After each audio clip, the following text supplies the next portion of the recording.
Hello दोस्तों, तो शानदार जबरदस्त जो है वो आप सभी लोगों का कमेंट पढ़ के आप सभी लोगों का दिल खुश हो गया। आशा और उम्मीद नहीं थी कि आप सभी का इतना सपोर्ट और प्यार मिलेगा। इतना सारा व्यू, लाइक और कमेंट के लिए दिल से शुक्रिया आप सभी लोगों का। जितना प्यार और भरोसा आप लोगों ने जताया हमारे सीरीज पे, जो कि स्पेशली बीबी कुंडो के सीरीज पे आप सभी लोगों का भरोसा और प्यार मिला, और इतना भर भर के आप लोगों ने कमेंट किया और इतने सारे पॉजिटिव कमेंट जो कि हमें मोटिवेट करता है। और इसी मोटिवेशन की वजह से आज हम लोग स्टार्ट करने वाले हैं बिजनेस स्टडीज का सजेशन। तो आप सभी लोगों के ढेर सारे डिमांड पे हम लोग स्टार्ट करने वाले हैं बिजनेस स्टडी का सजेशन वीडियो, जो कि मोस्ट इंपॉर्टेंट क्वेश्चन होने वाला है। आज बीबी कुंडो में जो भी मोस्ट इंपॉर्टेंट क्वेश्चन है उसको सजेशन में रखा जाता है, और वो सजेशन जो है वो हम लोग आज सॉल्व करने वाले हैं। और पढ़ाने का तरीका वही होगा, एक क्वेश्चन आएगा तो उससे रिलेटेड अगर कोई क्वेश्चन आता है तो उससे रिलेटेड जितने टॉपिक होंगे सारे टॉपिक को हम लोग कवर अप करेंगे। पहला क्वेश्चन से हम लोग स्टार्ट करते हैं।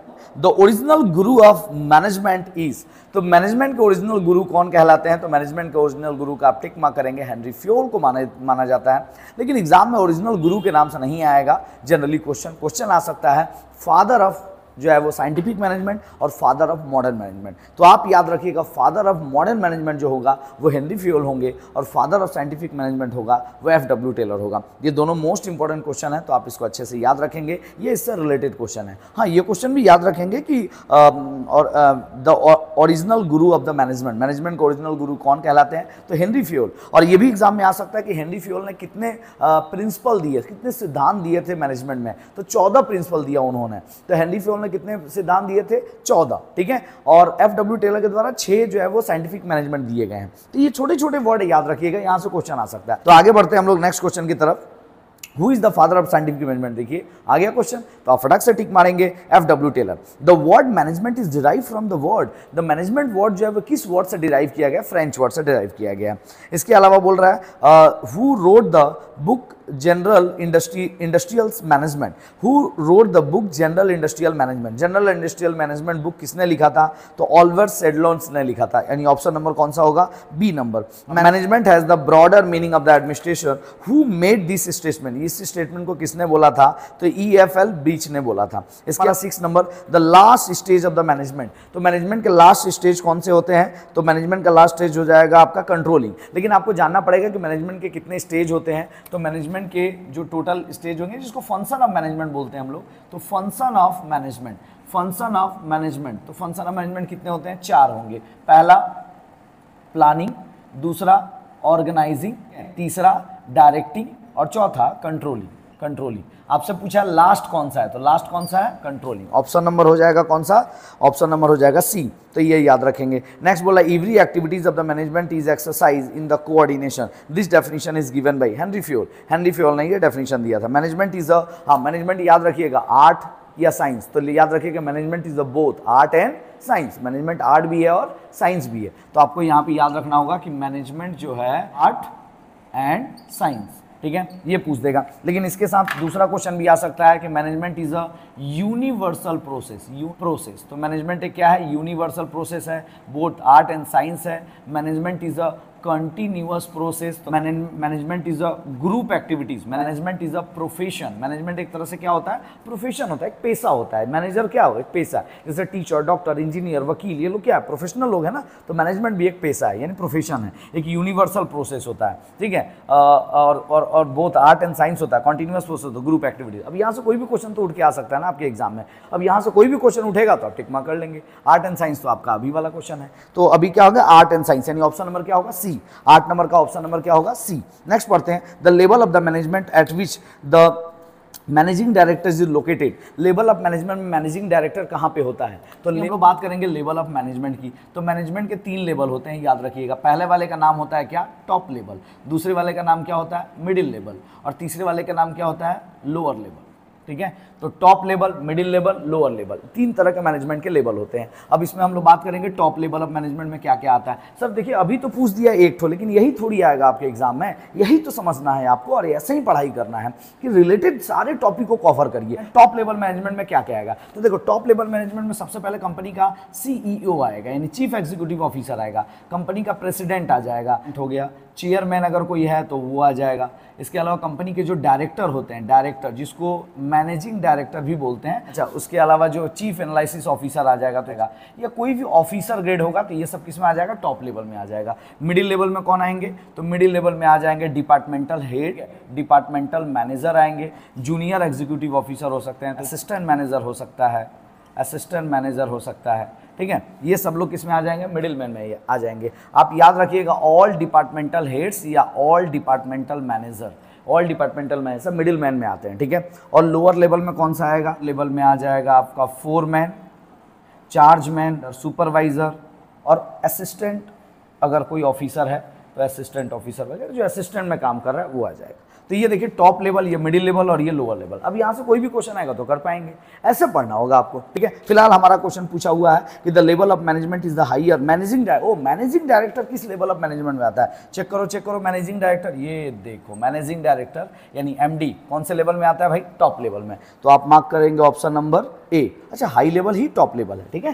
तो ये टॉप लेवल को ही क्या बोलते हैं, हाई लेवल बोलते हैं। लेकिन आपको कहीं भी बुक में देखोगे टॉप लेवल ही दिया रहेगा, हाई। और 10 क्वेश्चन हम लोग कंप्लीट कर चुके, ठीक है। नेक्स्ट बढ़ते हैं हम the term sports cup. Sports cups जो है वो was coined by the, sports cups किसने दिया, तो लूथर गिल्लिक ने। स्पोर्ट्स कप्स वर्ड्स किसने दिया, लूथर गिल्लिक ने। नाम याद रखेगा, बहुत इंपॉर्टेंट क्वेश्चन है ये। अब हम लोग पढ़ेंगे कि स्पोर्ट्स कप में आता क्या क्या है। तो सबसे पहले दिया हुआ स्पोर्ट्स कप PODSCORB, ठीक है, स्पोर्ट्स कप। अब स्पोर्ट्स कप में पी का मतलब क्या होता है, प्लानिंग, ठीक है। हम शॉर्ट में लिखते जा रहे हैं, आप अच्छे से डिटेल में लिख लीजिएगा, ठीक है, प्लानिंग। हालांकि उसके बाद क्या होगा, ऑर्गेनाइजिंग। डी का मतलब आप ऑब्वियसली समझ पा रहे हैं क्या, डायरेक्टिंग। डायरेक्टिंग के बाद ये क्या आ जाएगा, स्टाफिंग। ये CO का मतलब क्या हो जाएगा, कोऑर्डिनेटिंग, ठीक है। R का मतलब क्या हो जाएगा, रेगुलेटिंग। और B का मतलब क्या हो जाएगा, बजटिंग। तो planning, organising, directing, staffing, coordinating, regulating and budgeting, ठीक है। अब यहाँ पे पता है क्या पूछेगा क्वेश्चन कि बताओ स्पोर्ट्स कप में S का मतलब क्या होता है। अब आपको पता होगा, ये क्वेश्चन आया हुआ है, ठीक है। तो S का मतलब क्या होता है, तो क्या हो जाएगा भाई, स्टाफिंग। D का मतलब क्या होता है, तो डायरेक्टिंग। O का मतलब क्या होता है, ऑर्गेनाइजिंग। तो ये याद रखेंगे स्पोर्ट्स कप का मतलब, ठीक है। हाँ, अब आप बोलेंगे कि आप तो अभी बोल रहे थे मैनेजमेंट में 4 ही होता है, फिर आप इतना सारा लिख दिए। मेन फंक्शन ऑफ मैनेजमेंट 4 होता है, planning, organising, directing and controlling. और बाकी अदर फंक्शन की बात करें कि पूरा कंप्लीट टोटल मैनेजमेंट में कितने फंक्शन होते हैं, तो स्पोर्ट्स कप, ठीक है। ऑप्शन वैसे हम लोग से ये सब नहीं पूछा था कि स्पोर्ट्स कप में किस में क्या स्पेलिंग है, ठीक है। वो तो पूछ दिया था भाई कि कौन दिया, फटाक से लूथर गिल्लिक मार के निकल जाते। लेकिन फिर जब इससे रिलेटेड ये क्वेश्चन आता तो फिर आप फंस जाते, फिर आप बोलते कि यार पता नहीं क्या पढ़ाएं और क्या आया, है कि नहीं। आगे बढ़ते हैं नेक्स्ट। तो बोला the director of A company is. अच्छा, डायरेक्टर पूछा, डायरेक्टर कंपनी का डायरेक्टर क्या होगा, टॉप लेवल या हाई लेवल, जो भी होगा टिक मार्क कर लीजिए। डायरेक्टर ऑफ ए कंपनी क्या होगा भाई, टॉप लेवल मैनेजमेंट होगा, ठीक है। अच्छा, उसके बाद बोल रहा है कि the harmonious relation between the work and employ is the established by. बोला कि हार्मोनियस रिलेशनशिप यानी एक मधुर संबंध स्थापित होता है वर्क और एम्प्लॉय के बीच में, उसको हम लोग क्या बोलते हैं, कोऑर्डिनेशन। कोऑर्डिनेशन का मतलब क्या होता है, एक दूसरे से कोऑर्डिनेट करना, यानी तालमेल बैठा के काम करना, इसको क्या बोलते हैं हम लोग, कोऑर्डिनेशन, ठीक है। तो नेक्स्ट ये कोऑर्डिनेशन, इसका सही आंसर होगा विच of the following is not the characteristics of the coordination. बोला बताइए इसमें से कौन सा कोऑर्डिनेशन का कैरेक्टरिस्टिक्स नहीं है। तो कोऑर्डिनेशन का कैरेक्टरिस्टिक्स कौन सा नहीं है आपको बताना है। तो इसमें बता रहा है कोऑर्डिनेशन का कैरेक्टरिस्टिक्स की इंडिविजुअल एफर्ट्स है, टीम स्पिरिट है, टीम एफर्ट्स है, पर्पस डिराइव एफर्ट्स है, कंटिन्यूअस प्रोसेस है। अब आप देखिए ना, कोऑर्डिनेशन का मतलब हमने क्या बोला, तालमेल बैठा के काम करना, मतलब मिलजुल के काम करना। और पहला ऑप्शन क्या बोला, इंडिविजुअल एफर्ट। तो इंडिविजुअल एफर्ट कैसे हो सकता है कोऑर्डिनेशन में। कोऑर्डिनेशन कोई नया वर्ड नहीं है, आप पढ़े हैं कोऑर्डिनेशन, आप सुने होंगे, नहीं पढ़े होंगे, सुने तो होंगे कि कोऑर्डिनेट, लोग बोलते हैं थोड़ा कोऑर्डिनेट करो, थोड़ा कोऑपरेट करो, थोड़ा एक साथ मिल के काम करो, मतलब टीम स्पिरिट की बात कर रहे हैं कोऑर्डिनेशन। और यहां बोल रहा है कि इंडिविजुअल एफर्ट, तो इंडिविजुअल नहीं होता कोऑर्डिनेशन का मतलब, कभी इंडिविजुअल नहीं हुआ कि अपना अपना करो, सब लोग अपने अपने हिसाब से करो, तो फिर वो कोऑर्डिनेशन तो नहीं हुआ ना, ठीक है। तो इसका मतलब है कि बोल रहा है क्या कोऑर्डिनेशन का कैरेक्टरिस्टिक्स नहीं है, फर्स्ट ऑप्शन ही होगा इंडिविजुअल एफर्ट्स, ठीक है। अच्छा, उसके बाद बोल रहा है कि the purpose of the business management is the medicate between the different needs and goals. तो मेंटेन इक्विलिब्रियम्स होता है, सभी लोगों को एक गोल की तरह काम करना होता है, उसको बोलते हैं मेंटेन इक्विलिब्रियम को मेंटेन करना होता है। नेक्स्ट बोला who is the author of the book soap management, FW Taylor. अब कुछ चीज़ें हैं जो आपको याद रखनी पड़ेगा, अब इसमें हम क्या ही कॉन्सेप्ट दे दे, ठीक है। इसके लिए आपको करना क्या होगा, इसका एक बेस्ट ट्रिक्स होता है कि कॉपी में जितने भी बुक्स हैं बुक्स मतलब कि जितने बुक्स लिखे गए हैं बिजनेस से रिलेटेड, वो बुक्स का नाम और उसका ऑथर बगल में लिख दीजिए। दूसरा नंबर हो सकता है क्या आ सकता है कि स्टेटमेंट, कोई लाइन दे देगा, बोलेगा ये स्टेटमेंट कौन बोला, तो जहाँ जहाँ आपको मिले ये आपको तैयार कर लेना होगा। करीबन 20-50 होंगे, वो आपको लिख लेना होगा, लिख के याद करना होगा। अब आप बोलेंगे 50 तो बैठ के क्या याद कर देंगे, कौन कौन क्या क्या लाइन बोल के चला गया उसको क्या याद करेंगे, तो फिर छोड़ दीजिए। 1-2 क्वेश्चन के साथ आपको रिस्क लेना होगा, लेकिन अगर आपका सपना 40 आउट ऑफ 40 है तो करना पड़ेगा। 2 क्वेश्चन आएगा और तीसरा ईयर, मतलब ये 3 तो रहेगा ही रहेगा। एक कोई ऑथर का नाम, बुक के ऑथर का नाम, कौन सा बुक किसने लिखा, दूसरा स्टेटमेंट, और तीसरा ईयर। जैसा बोल दिया कि कंज्यूमर प्रोटेक्शन एक्ट का ईयर क्या होगा, 1986 है कि नहीं। आगे बढ़ते हैं हम लोग नेक्स्ट टॉपिक की तरफ। बोल रहा है कि which of the surveys conducted by the Taylor in the study is not related. अच्छा, बोल रहा है कि जो टेलर ने सर्वे किया था उसमें कौन सा रिलेटेड नहीं है। मोशन स्टडी, टाइम स्टडी आप पढ़े हैं, है ना, टेलर का ही है, तो कॉस्टेक्स में ही पढ़े होंगे, बिजनेस स्टडी में ही पढ़े होंगे, तो टाइम स्टडी और मोशन स्टडी तो है, ठीक है। फिट्ज्यूस स्टडी भी है, परफॉर्मेंस स्टडी बोल के ऐसा कुछ नहीं है, तो परफॉर्मेंस स्टडी टिक मार्क कर दीजिए। प्रिंसिपल ऑफ मैनेजमेंट बोला not practical, not universal, not impractical और not flexible. Principle of management के बारे में बताना है कि क्या है, तो प्रिंसिपल ऑफ मैनेजमेंट में बोला नॉट प्रैक्टिकल, प्रैक्टिकल नहीं है, या नॉट इम्प्रैक्टिकल है। तो सबसे पहले आपको जानना होगा कि प्रिंसिपल ऑफ मैनेजमेंट का फीचर्स क्या है। आप नहीं जानते तो हम क्या ही पढ़ाए उसमें आपको। तो प्रिंसिपल ऑफ मैनेजमेंट के क्या क्या फीचर्स होते हैं, कि क्या क्या फीचर्स होते हैं। पहला नंबर फीचर्स होता है कि प्रैक्टिकल, जिसको आप बोल रहे हैं ना यूनिवर्सल प्रोसेस होता है, तो प्रैक्टिकल है, फुल्ली प्रैक्टिकल है, 2 हो गया, ठीक है। तीसरा आप बोल सकते हैं फ्लैक्सिबल, ये बहुत इंपॉर्टेंट है, तो फ्लैक्सिबल है, यानी अपने हिसाब से आप क्या कर सकते हैं, उसको चेंज कर सकते हैं, जिसको आप डायनामिक भी बोल सकते हैं, डायनामिक है, ठीक है। ये सब पॉइंट आपको याद रखना पड़ेगा फीचर्स का, कि ये फीचर्स है। जो है वो 5वां नंबर पॉइंट आप बोल सकते हैं कि फोकस ऑन ह्यूमन एफर्ट्स के ऊपर या ह्यूमन बिहेवियर के ऊपर जो है फोकस करते हैं। ये 4-5 चीजें अगर आप याद रखते हैं तो ये हो गया प्रिंसिपल ऑफ मैनेजमेंट का फीचर्स। इसको किसने दिया था, हेनरी फ्योल ने दिया था, ठीक है। अब पूछ रहा बताइए इसमें से कौन सा फीचर्स नहीं था, तो ये बोलेंगे नॉट इम्प्रैक्टिकल, क्योंकि वो क्या होता है ना, प्रैक्टिकल होता है, ठीक है। तो ये बोल रहा है कि प्रिंसिपल ऑफ मैनेजमेंट क्या होता है भाई, नॉट इम्प्रैक्टिकल। देखो कितना घुमा के दिया हुआ है, एक्चुअल में प्रैक्टिकल है, तो यहाँ पे लिखा हुआ नॉट इम्प्रैक्टिकल। इम्प्रैक्टिकल नहीं है, मतलब कि क्या, प्रैक्टिकल है, ठीक है। नेक्स्ट क्वेश्चन 19 नंबर क्वेश्चन करेंगे, the process of the connection of the economy with the other economy of the world level पे, अपनी इकोनॉमी को वर्ल्ड लेवल पे लेके जाना, इन्हें इंटीग्रेट करना। ऐसी इकोनॉमी को हम लोग क्या बोलते हैं, ऐसी इकोनॉमी को हम लोग क्या बोलेंगे, ग्लोबलाइजेशन। यानी अपनी डोमेस्टिक लेवल की इकोनॉमी को वर्ल्ड लेवल की इकोनॉमी पे इंटीग्रेट करना, लाइन याद रखिएगा, वर्ल्ड लेवल की इकोनॉमी इंटीग्रेट करना क्या कहलाता है, ग्लोबलाइजेशन। अब देखो ग्लोबलाइजेशन पढ़ने से पहले आपको तीनों ही पढ़ना पड़ेगा, LPG, liberalisation, privatisation and globalisation. तो आइए थोड़ा सा हम लोग एलपीजी के बारे में डिस्कस करते हैं। तो एलपीजी यानी एलपीजी आने से पहले न्यू इंडस्ट्रियल पॉलिसी, यानी नया इंडस्ट्रियल पॉलिसी आया 1991 में, ठीक है, जुलाई के टाइम पे, यानी जुलाई 1991 में। और वहां पे भी जो है वो एक बहुत बड़ा जो है वो बदलाव आया भारत में इंडस्ट्रीज में, और 3 पॉलिसी सरकार ने लॉन्च किया, LPG, liberalisation, privatisation and globalisation. Liberalisation का एक्चुअल मतलब होता है कि आप बोल सकते हैं कि providing the freedom to the business and industry sector through the removal of unnecessary control.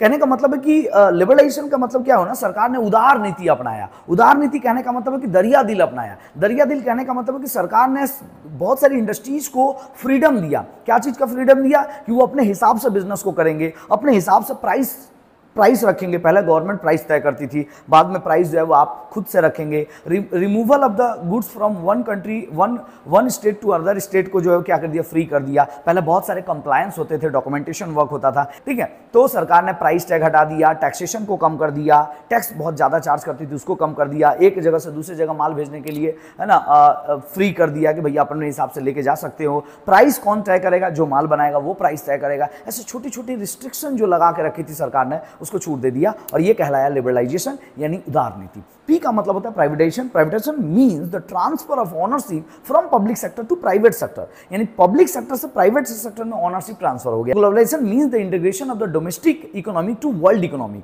Integration of domestic economy to world economy, यानी डोमेस्टिक सेक्टर को जो है वो वर्ल्ड लेवल पे लेके जाना ही कहलाता है ग्लोबलाइजेशन। ग्लोबलाइजेशन में क्या होता है, फ्री ट्रेड हो जाएगा, फ्री टैक्सेशन हो जाएगा, मूवमेंट ऑफ द गुड्स हो जाएगा, नई नई टेक्नोलॉजी आ जाएगी, ठीक है, नई नई टेक्नोलॉजी का इस्तेमाल कर पाएंगे, तो ये ग्लोबलाइजेशन है। यानी 3 चीजें हुआ, L, P एंड G, ठीक है, आशा करते हैं कि थोड़ा थोड़ा आपने टॉपिक को समझ गए होंगे, और थोड़ा थोड़ा भी समझ गए तो आप आराम से एमसीक्यू कर पाएंगे। हाँ, अभी क्वेश्चन क्या था कि connection of the economy with the other economy of the world, world आ गया ना, वर्ल्ड लेवल पे लेके जाना ना, मतलब कि क्या होगा, ग्लोबलाइजेशन पे टिक मार्क करेंगे। Option number C, the new industrial policy, अभी बताए थे आपको जुलाई 1991 में, तो ऑप्शन नंबर बी। अच्छा, full form of FDI, foreign direct investment, बच्चा वाला क्वेश्चन है, foreign direct investment, full form of FDI, foreign direct investment, एक तो फुल फॉर्म जरूर आएगा, ठीक है, तो फुल फॉर्म भी एक जगह लिख के याद कर लीजिए, ठीक है। नेक्स्ट आता है फर्स्ट इंडस्ट्रियल पॉलिसी। अच्छा, फर्स्ट इंडस्ट्रियल पॉलिसी, अब आप बोलोगे कि इंडस्ट्रियल पॉलिसी आप पढ़ा है 1991, फिर यहाँ इंडस्ट्रियल पॉलिसी 1991 ऑप्शन में ही नहीं है, नहीं यहाँ होगा 1948, तो आप बोलेंगे एक ही क्वेश्चन का दो आंसर कैसे हो सकता है, दो क्वेश्चन अलग अलग है, आप ठीक से पढ़िए। न्यू इंडस्ट्रियल पॉलिसी को अंडरलाइन करिएगा और फर्स्ट इंडस्ट्रियल पॉलिसी को अंडरलाइन करिएगा। न्यू इंडस्ट्रियल पॉलिसी भारत में 1991 के जुलाई मंथ में आया, और फर्स्ट इंडस्ट्रियल पॉलिसी जो है वो 1948 में आया, ठीक है, तो ऑप्शन नंबर डी, फर्स्ट और न्यू दोनों याद रखिएगा, छोटा छोटा बारीकी है, ध्यान रखिएगा। नेक्स्ट आता है हम लोग, which of the following is the characteristics of the business environment. अच्छा, बिजनेस इन्वायरमेंट का कैरेक्टरिस्टिक्स क्या है, तो मोबिलिटी है, uncertainty, complexibility, all of the above, mobility होगा।